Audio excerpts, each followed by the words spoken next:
క్రోధంతో వచ్చిన గొడవ ఏమిటో తెలుసా? పరమ పవిత్రంగా ఉండవలసిన సమయంలో వాడికి ఇది గుర్తొస్తుంది. గుర్తొచ్చి వాడు సత్యనారాయణ వ్రతం పీటల మీద కూర్చుంటాడు. రాహుగ్రహం ఆవాహయామి స్థాపయామి పూజయామి అంటుంటాడు ఆయన. ఇక్కడ తామలపాకులు వక్కలు పెట్టండి అంటాడు. ఇంతలోకే వీడికి ఎవరో జ్ఞాపకానికి వస్తారు.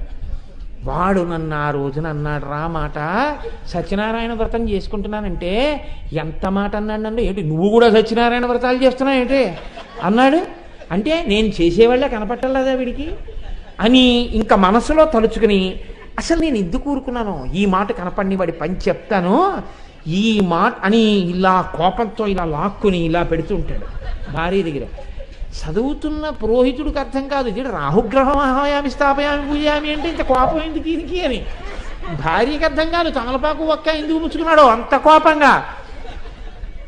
ఈ కోపం ఏమవుతుందంటే ఆవహిస్తుంది. ఆవహించి అక్కడ కాదు ఇక్కడ అంటాడు. ఆ మాట ముందు చెప్పాలి అంటాడు. ఆయన చల్లబోతాడు చేయించేవాడు. మీరు ఆలోచించండి ఎందుకని వస్తుంది ఇదంతా. నేను మీకు హేయమైన ఉదాహరణలు చెప్పారని మీరు అనుకోకండి. అంకుశ ఏనుగుని ఎక్కడ పొడుస్తారో తెలుసా అండి? ఇంత పవిత్రమైన ఏనుగు లక్ష్మీస్థానం దాని యొక్క కుంభస్థలం, దాని మీద కూర్చుని ఒక బక్క మామటివాడు, అంకుశం స్మాల్ హిచ్లో ఉంటుంది, ఇలా ఉండి ఇలా ఉంటుంది, ఆ కిందకు ఉంటుంది ఇనప సూది లాంటిది, అది పెట్టి పొడుస్తూ ఉంటాడు. పొడుస్తుంటే తల బద్దలైపోయినంత పోటు వస్తుంది. ఇది ఎంత పొడుస్తాడంటే ఎప్పుడైనా ఇలా తిరగాలంటే ఏమండవు, ఇలా పొడుస్తూ ఉంటాడు. ఆ పొడుస్తున్నప్పుడు అది పొందుతుంది బాధ. ఎంత బాధపడుతుందో, నీ క్రోధము నిన్ను అలాగే పొడుస్తుంది. అవతలవాడు బాగుపడ్డాడో లేదో నీకు అనవసరం, వాడేమి బాధపడ్డావు, వాడు అనవలసిన మాటని వాడు వెళ్ళిపోయాడు. వాడు హాయిగా ఉన్నాడు ప్రశాంతంగా. వీడిని నిద్రపోడు, ఇటు తొల్లుతాడు అటు తొల్లుతాడు, ఇటు తొల్లుతాడు అటు తొల్లుతాడు, లేస్తాడు మంచినీళ్ళు తాగుతాడు, బాత్రూమ్కి వెళ్తాడు, ఇలా కూర్చుని ఇలా ఇలా ఏమంటే పడుకోరేమండి అంటుంది భార్య.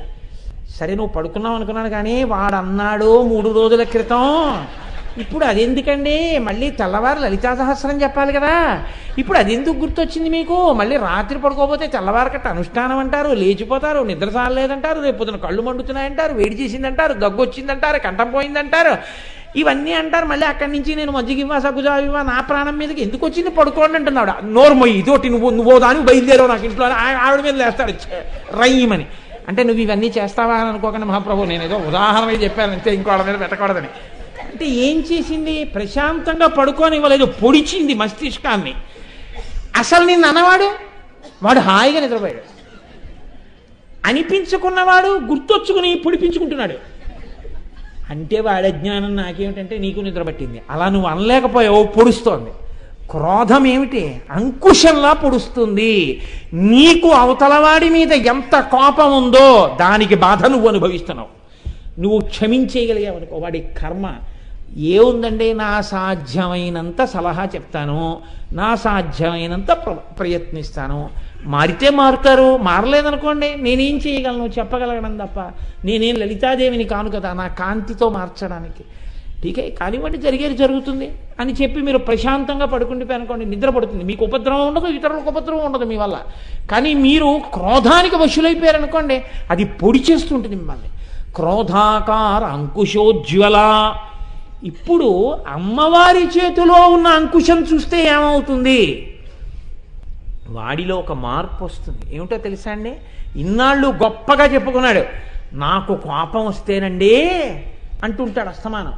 ఇప్పుడు అంటాడు ఏమిటండి నాకు ఈ దిక్కుమాలిన కోపం, అస్తమానం ఈ కోపం వచ్చేస్తుంది ఏమిటండి, నాకు ఈ కోపం రాకుండా నేను ప్రశాంతంగా ఉండలేనా, ఏమిటంటే నాకు ఈ కోపం అస్తమానం అయిన దానికి కాని దానికి కోపడతాను, నేను ప్రశాంతంగా ఉండడానికి నాకు బాబు ఏదైనా ఉపదేశం చేద్దురు, ప్రశాంతంగా ఉండాలనుంది అంటాడు.